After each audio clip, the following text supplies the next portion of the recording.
The Chicago Bears hired new running back coach Chris Morton this offseason, and we recently found out why the Bears may have hired him is he has a unique take on how running backs need to block in this new scheme. We're going to talk about that, plus dive into the mailbag, all that and more on today's Chicago Bears Central. You are now tuned in to Chicago Bears Central, your number one place for all Chicago Bears news and content. What's going on, Bears fans? Welcome to another episode of Chicago Bears Central, your number one spot for everything Chicago Bears related. C-Dudd, I'm Haize. We in the building today. I'm holding it down for Bobby, who's on podcast PTO again. How much PTO does this nigga have, bro? Man, he got somebody. Where's HR? We got to check his PTO balance, bro. He got sabbatical time, bro. You ain't know that? A sabbatical time? Is he a Muslim now? Is that what we doing? He might be. I don't know. He don't like pork chops no more. I don't know what's wrong with him. He don't eat. Well, no, I can't. I haven't eaten a pork chop in a minute. But ribs, listen, there's two. I could go without pork.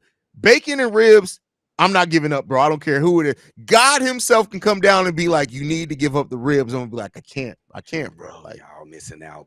Parmesan cheese, crusted pork chops. Oh my God, y'all missing it. I don't know what's going on with y'all values, but okay, I feel you can make Parmesan crusted chicken. It's fire too. But the pork chop, bro, the conviction in your voice, I felt it in my spirit, bro. That's crazy. Trying to tell you, big dog. That's hilarious. But anyway, man, let's go ahead and get into it, man. The Chicago Bears hired a new running back coach in Chad Morton. I think I said Chris Morton and then Joe. Chad Morton this offseason. And thanks to CHGO Bears, Nicholas Moreno actually had an interview with him, and he said this, and this is something that's crazy. He said that Morton started to teach his running backs, in his own words, a unique blocking technique that was different than the traditional get set. Strike with hands and lunge into a defender that's commonly used. Morton said this, so we do more of a catching technique. We basically absorb them. The biggest thing that we have to do is obviously have a good base, like we are not necessarily striking them with our hands. We're using more of our shoulder, so we just wait for them to come, and we're just bracing ourselves like this. Like if you had to hold a big, pushing a car or a big Indiana Jones type of thing, you know what I mean? And the results of this is actually pretty good. Seattle's running back allowed 17 pressures on the quarterback across 146 passing blocking attempts last year. With the new blocking technique, they allowed 11 pressures on 133 pass blocking snaps. That's an increase from one pressure every 8.58 snaps to one pressure every 12.9 snaps. And to compare that for the Bears allowed one pressure every 8.53 snaps.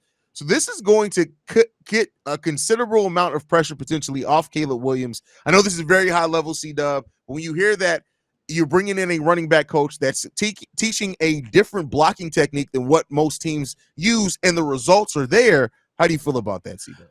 I think a couple things here. One, I'm thinking less is more.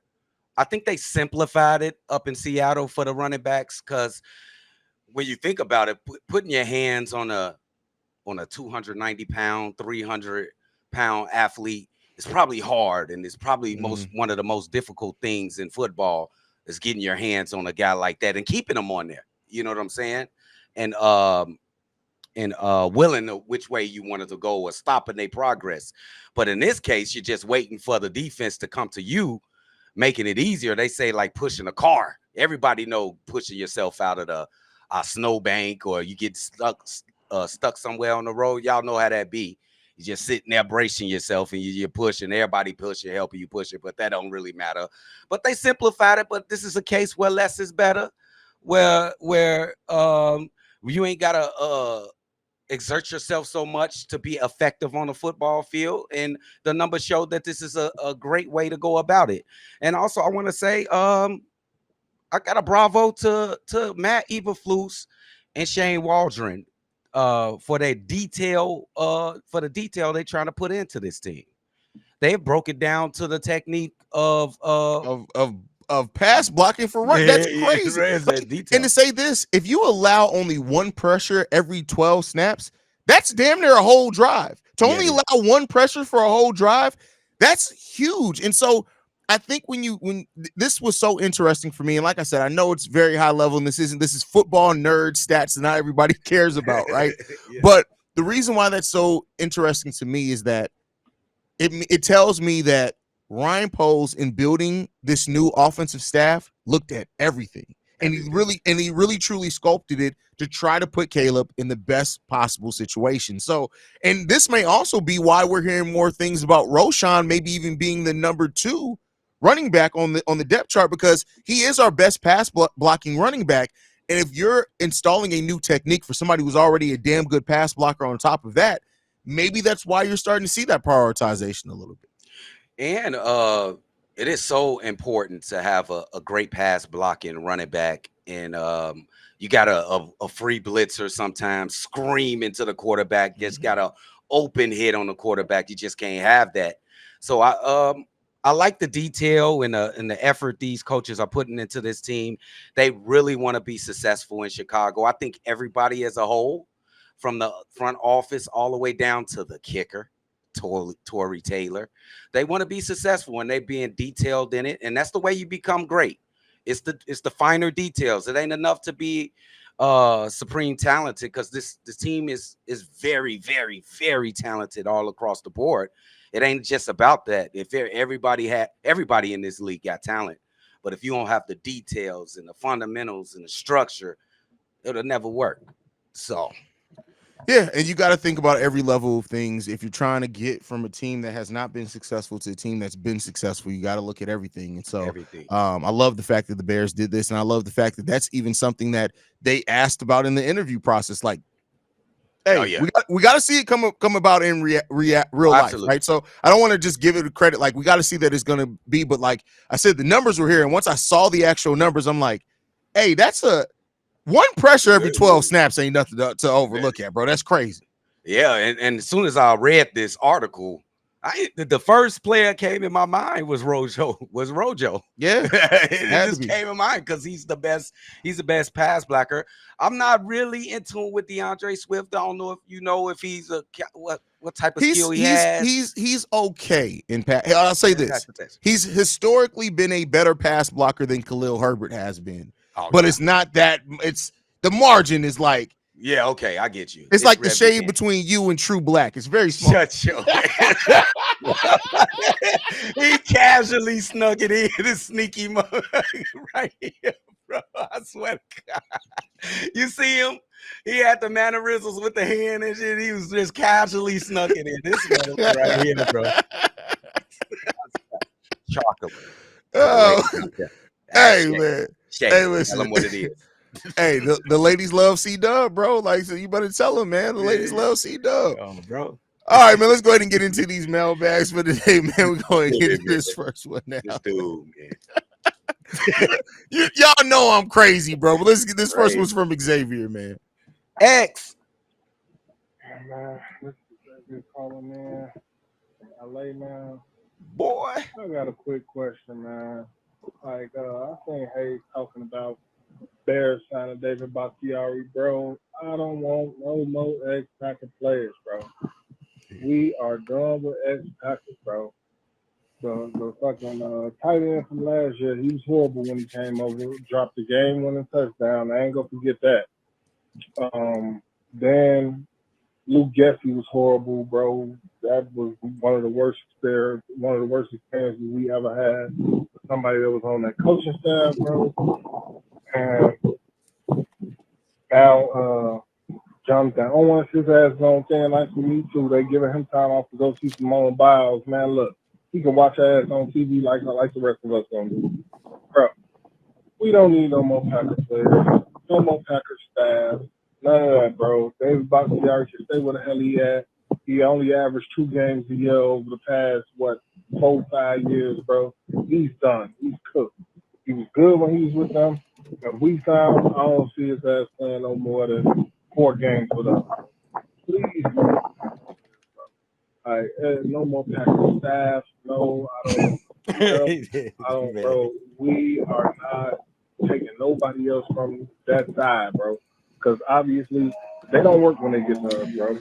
It's either they used up or they dumb as hell. It's like when they play them, they play intentionally bad to help us find a way to help them beat us. So keep them motherfuckers over there, bro. We need to get our own talent and just develop No. We don't need no David Bakhtiari, bro. Please don't do that. Chicago up there, though. Hey, my boy Xavier said, "Hey, no more cheeseheads in this motherfucker, bro." Like, hey, that boy said no. Yeah. How you feel about this? Hey, shout out to X, man. We appreciate the love over here. Okay. Now I know everybody tired of these Packers. I'm tired of these Packers coming over to the Bears and trying to be a part of our team. I feel like they tainted.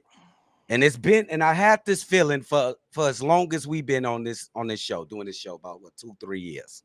Now, it's time to change the thinking. This is a new team. I'm gonna change my way of thinking. Now, time to give it a try. You can't keep eating your head. You can't keep thinking that way. Let's change the thought. Bakhtiari, can he help this team on the offensive line? He is a 2-time Pro Bowler, I think. Either way, I think it's a 2-time Pro Bowler, 3-time All-Pro. Either way, I think it's either switch it, reverse it, whatever it is. I think we can use them as a spy. What did they do over there? You know what I'm saying? He can give us clues to the type of plans, the strategy they have over Green Bay.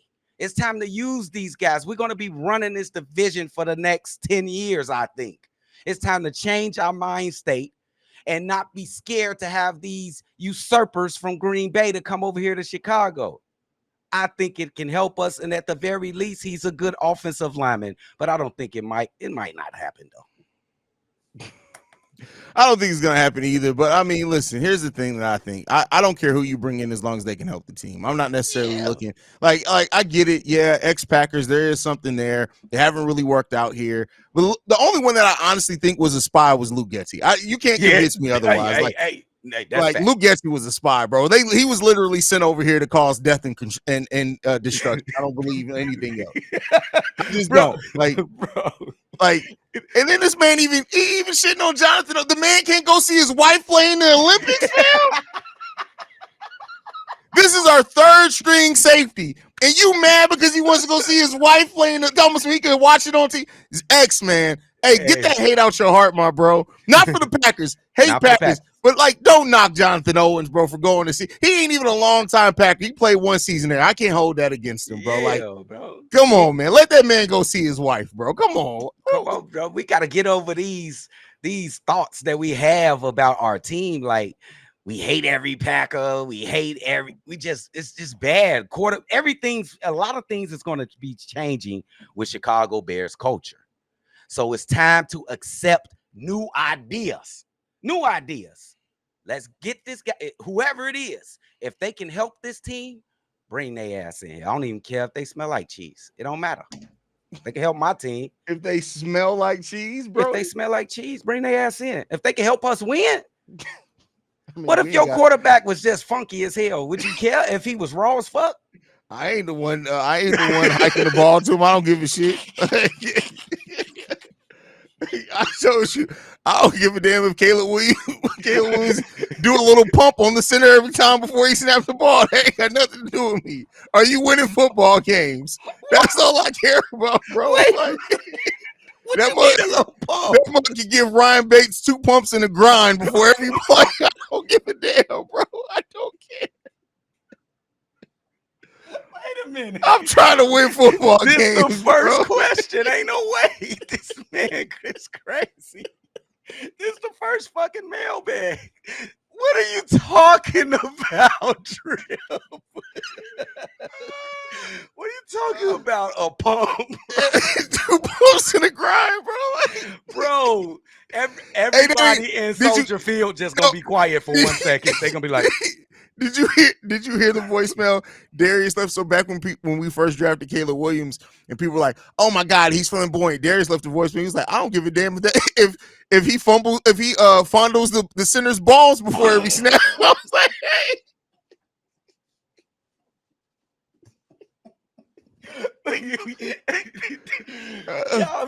"Hey, listen." I don't care if every time Caleb Williams throws a touchdown, somebody plays the sound effect, "Zesty." I don't care as long as we winning. I don't care, bro. Bro, why you on Caleb head like that? Damn, he just I cooked don't. Caleb. Oh, no, I'm not even. The funny thing is, bro, is like I said, people who I'm more so. This is more so at the insecure Bears fans. Like, Yes. Just let the man play. If he's winning us football games, I ultimately don't care, bro. I'm not hanging out with him. And even if I was, I still don't care what that man do in his personal life. I don't give a damn. Y'all be worried about the wrong shit. Oh, bro, he could throw a touchdown and be like, yes, bitch. I don't Yeah. even give a damn.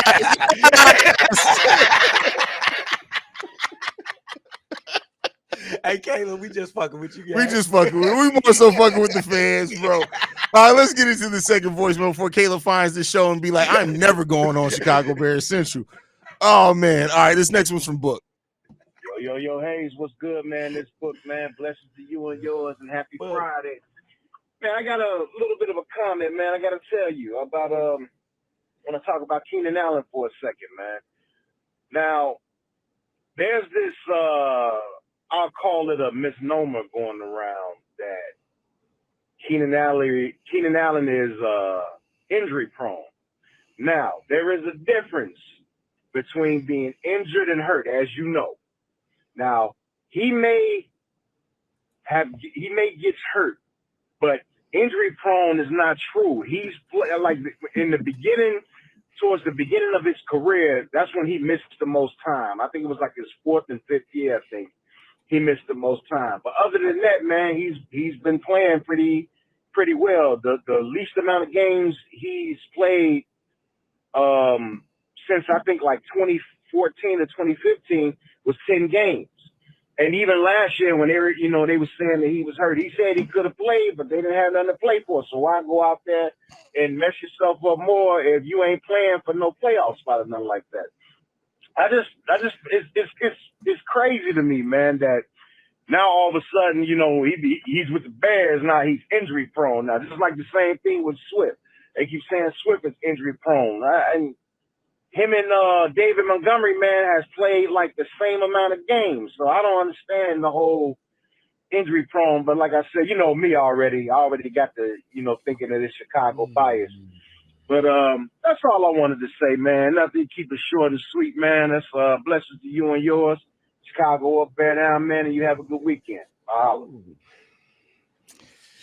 agree with everything he said. Like Keenan Allen had 2020 he played 10 games. Other than that, 16, 14, 16, played 13 last year. Like he hasn't really been injury prone. He's had some injuries. He's been banged up. But Keenan Allen, one of the first things he said after last season that he could have played more games. And I'm sorry. He played 16 games in 2021 and had 1,100 yards. He played only 13 in 2023 at 12. I don't give a shit. Go out there and perform. Yeah. And it has not stopped his production on the football field. But I will like to note, since he's been in the NFL since 2014, he has missed time with 16 different injuries. Yes. I found out, I'm looking at this website. It's a draft sharks. And they got like a little chart here, and they rank, and they show the percentage of the chance of him getting injured. It's a goofy chart. I'm just putting it out here just for the sake. I can't believe it. They say the chance of him missing at least 2 quarters is 75%. Listen, but the thing is too, though, bro, I get that. But even if he does, we have Rome Odunze. Yeah, that's what I'm saying. Right. And so it's like the Bears again take calculated risk. Yes, we got Keenan Allen. Yes, let's say Keenan Allen does only play 13 games. It's missing 4 games this season. Guess what? You mean to tell me that Rome Odunze is going to be more prioritized? Tyler Scott may get an option. Don't forget, Cole Kmet was basically our wide receiver 2 last year because every other wide receiver we had last year was trash. So we're still fine. Like the weapons that we have in the receiving game, DJ Moore, Keenan Allen, Rome Odunze, Tyler Scott, Cole Kmet, Gerald Everett, fucking DeAndre Swift coming out the backfield. We're good. Yeah, absolutely. Just in case if anything does happen, we good, because what we got on this team is so crazy. And I just wanted to point out before we go on, it's good you said 4 games because they project them to miss 4 games next year. This is fucking website. Jesus Christ. I mean, and don't get me wrong, I get it. If he's a 1-year deal, though, we don't know if I could see if the Bears signed him in free agency and gave him like 4 years, and then people are like, what about those injuries? It's 1 season, and we have one of the deepest offensive rosters that we've ever had in Chicago Bears history. Oh, absolutely. I'm with you. One of the deepest we ever said on paper. Yeah. Yeah, absolutely. So it might be at the top. So because of that, like I'm not too worried about if Keenan Allen misses a few games. If he misses 4 games this upcoming season, we'll be all right. Is basically. I think everybody probably miss a game here or there. Do you think like everybody? Yeah, it's very rare that anybody plays all 17 games. Yeah. So like this is a gladiator sport, y'all. Y'all know that. Exactly. So that's why depth is important. And guess what the Bears do? They've brought in depth. Now we got to see if it's gonna, be good in real life rather than on paper. But all you can do right now is build that depth. The Bears have built it. And I also, at some point, we got to talk about. Don't overlook Tyler Scott in the Shane Waldron offense as us running more slants with that quickness. Oh yeah. And that speed and explosiveness that he got, he just got to work on catching the ball. That's it. The little things. If we run any 4 wide out sets, look at the 4 wide out sets. The 3 wide receivers that we have, then you can get creative and either use Cole Kmet as a wide out. You can lose Tyler Scott in the wide out. If Velus Jones makes this roster, his speed, now you got to worry about him catching the ball, but that speed as well. Yeah, we got a lot. Gerald Everett can be used. So we have. I know Bears fans, this is odd for us. We're not usually in this position, but we got some depth. It's gonna be okay. I was getting ready to talk about all the different places you could put the wide receivers. Like you could line up DJ Moore in the slot. You could put Cole Kmet in the slot. It depends on the matchups. And Shane Waldron's already said that they are going to take advantage of every mismatch that they have.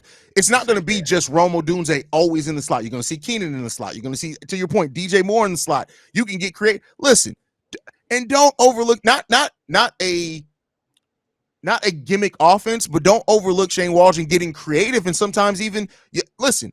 You're gonna see DJ Moore and Rome Odunze run a couple of rush options as well. Oh yeah, for sure. You're gonna see some reverses and some pitch outs to the yeah. Why not? Throw everything. Luke Getsy isn't the offensive coordinator anymore. Everybody calm down, bro. You know what? If Luke Getsy had all these weapons, I would literally have to shoot him because he would waste all of this. All of them, bro. Could you imagine 4 screens in a row when you got these 3 wide receivers on this team? Could you imagine? Bro, I think Keenan Allen would punch him, bro. He would straight punch that man. All right, man. Let's get into this last voicemail. This one is from the God, Marifa Assad. Bro. Go it. Bobby. C-Dudd. Hey, them cognac boys. What's happening, fellas? It's your man, Marifa Assad, black yet again, man. Listen, I know we're getting closer and closer to training camp, man, and you know what that means. The pads is going to be on, and it's going to be dog days of summer hitting with them pads all day long, okay? Now, we're going to find out 1 or 2 things. We're going to find out if we got an offensive line or if we got a defensive line. Now, I've been thinking about Tevin Jenkins, okay? Tevin Jenkins is in a contract year. Now, I was looking at him and his contract, and I said, damn, the top left guards in the league is getting paid $27 million a year. Now, I don't know if Tevin Jenkins is worth $27 million a year, but at the same time, I don't know if Ryan Poles gonna want to pay him that money after having first-round pick and 2 second-round picks next year. Okay? Now, but look here. I'm looking at the depth chart on ESPN.com. Okay? And it said that Brian Bates is the left guard backup to Tevin Jenkins. I said, God damn, how we gonna survive, man? We know Tevin Jenkins been hurt every single year he's been with the Bears. Now, you know he's going down again this year, and he's trying to get paid. I done seen his video on Twitter X where he's working out with his hands. I see that. That's good. Okay, he's trying to perfect his technique and everything. I get it. But he needs to come with some goddamn healing power. He needs to be doing some damn Pilates or some stretching or some damn yoga or something. That's what he needs. He don't need to be doing no damn patty cake baker's man, you know, on the videos, okay? Now, Tevin needs to do his thing, so he can stay on the team and get his money, because I know he want to get that $20 million contract so he can sign with the Bears and come on and have a long career. And I want to see him do it, but he got to stay healthy. He got to stay healthy. And it starts in a couple of weeks. They're going to be in training camp, hitting the pads, and we're going to see what Kevin is all about, okay? I'm going to be watching. and I'm going to be observing to see what's happening. But look here, man. I got to get up out of here. I got a place to go. I got people to see. But you know what I'm going to say before I leave? It's Chicago up. It's bear down, baby. Let's go. Marifa, bro. Marifa is that, bro. Like we gotta link up with Marifa in person, bro. We gotta find a way, man. That's hilarious, bro. Yeah. What do you think you see, Doug? I think you're right, Marifa. Tevin Jenkins is very, very good of what he does on the offensive line. But it's just that one problem, availability. And that's the most important ability you have, especially as a football player in this gladiator sport of straight destruction and violence. We're going to have to see how many games we play this 17 games in the season. We're going to need you to play at least 15 games this season, Tevin Jenkins. And we're going to need you to be effective, bro. And when you talk about the money, just let's forget about $27 million a year. Can we forget about $20 million a year? Let's forget about $18 million a year. Is that too much? I think we way off of thinking what Tevin Jenkins should be getting. He ain't nowhere close to the top left guard in the league. He ain't getting no 20-0. 20-0. I don't know, bro. I really don't know, bro. Like the only thing that would possibly keep him from getting paid is the injury concerns, honestly, bro. Like, but I think that if Tevin has a healthy season and performs like he has the last 2 seasons when he's on the field, Tevin about to get that money, bro. You thinking over 25 mil a year? No. I'm thinking of between 18 and 20 million per year. If he could stay healthy, he's probably getting about that much. Wow, that's a lot of money. Is that the standard for a good left guard? Like a 18? I hear you talking about the one guy getting like 27, but damn, that seemed like a lot. Yeah, I mean, no, and that's the thing. Think about this. I'll put it this way. Nate Davis got 10 guaranteed from us. Tevin's younger, more versatile because he can play. The only thing is the injury history. That may be the only thing keeping Tevin from getting. But if Tevin has, let's just say if Tevin plays 15 to 16 games this season, Tevin's getting probably at minimum 15 to 18. Now, if he plays 16 games and like makes a Pro Bowl, yeah, he's getting about 20 million, my boy. Wow. Is this today's NFL? I guess it is what it is. I mean, I can't fight it. But if I was the Bears, I would be very, very cautious because, you know his history, but he is good. He's very, very good. But the history out there, we got a lot of stuff coming up. All these young players coming up. You got Tyreek Stevens in his contract in a couple years. DJ Moore, we have to get him. Well, keep in mind, like you're talking about at the end of this season, they'll have one more year, but we're at the point already where Jaquan Brisker and Kyler Gordon are about to have to start talking contract extension. So we got to be very cautious of what we do with this bread, bro. So yeah, and that's the downside about having a young team is that that all are on kind of the same path is that you start having it's contract after extension after extension. Every year is a big extension. After this season, basically every year for the next 3-4 years, there's potentially a big Chicago Bears extension coming up for a young player if they all perform well. So yeah, and when you look at you get paid from a production, right? Yeah. When you look at that defensive backfield, just look at the defensive backfield, Drip. You gotta play Kyler, you gotta play Jaquan, Smith. He gonna be. I don't know. I don't want to talk about Smith right now, but he's a very good player, and he's going. Yeah, but he's so there was one.